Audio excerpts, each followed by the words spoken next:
A Sound in the Night by Thomas Hardy. Woodsford Castle, 17 dash. What do I catch upon the night wind, husband? What is it sounds in the house so eerily? It seems to be a woman's voice. Each little while I hear it, and it much troubles me. 'Tis but the eaves dripping down upon the plinth slopes, letting fancies worry thee. Sure, 'tis a foolish thing, when we were only coupled half an hour before the noontide, and now it's but evening.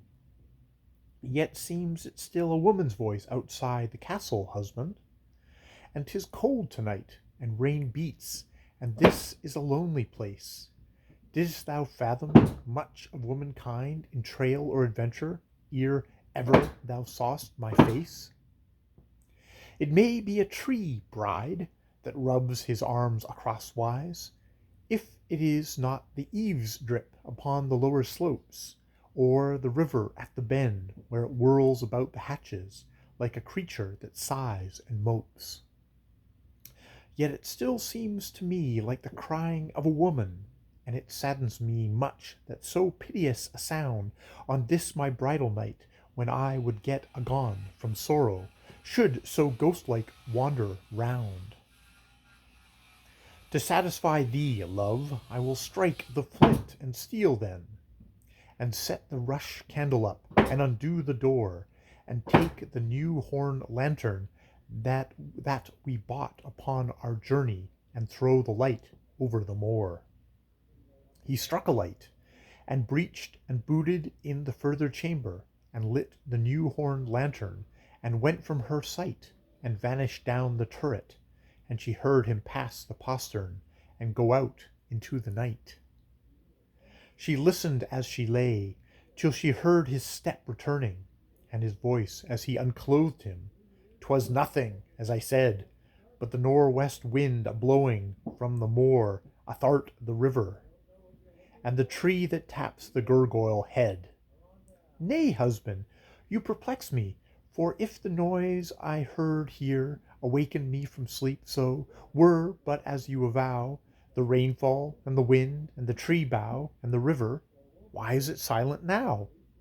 And why is thy hand and thy clasping arm so shaking, and thy sleeve and tags of hair so muddy and so wet?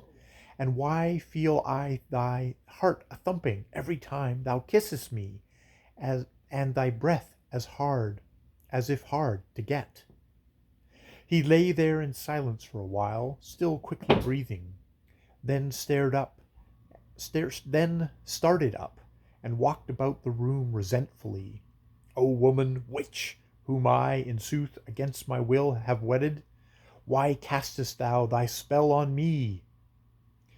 There was one I loved once. The cry you heard was her cry. She came to me tonight, and her plight was passing sore, as no woman, yea, and if it were even the cry you heard, wife, but she will cry no more. And now I can't abide thee. This place, it hath a curse on it. This farmstead, once a castle. I'll get me straight away. He dressed this time in darkness, unspeaking, as she listened, and went ere the dawn turned day.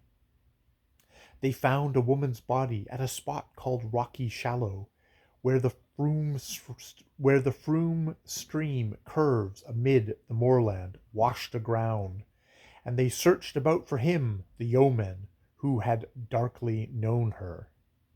But he could not be found.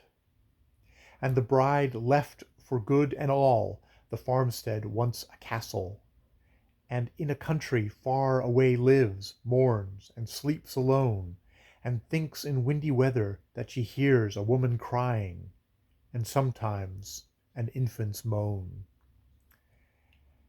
And that is a narrative poem by Thomas Hardy, A Sound in the Night, Woodsford Castle, 17 dash.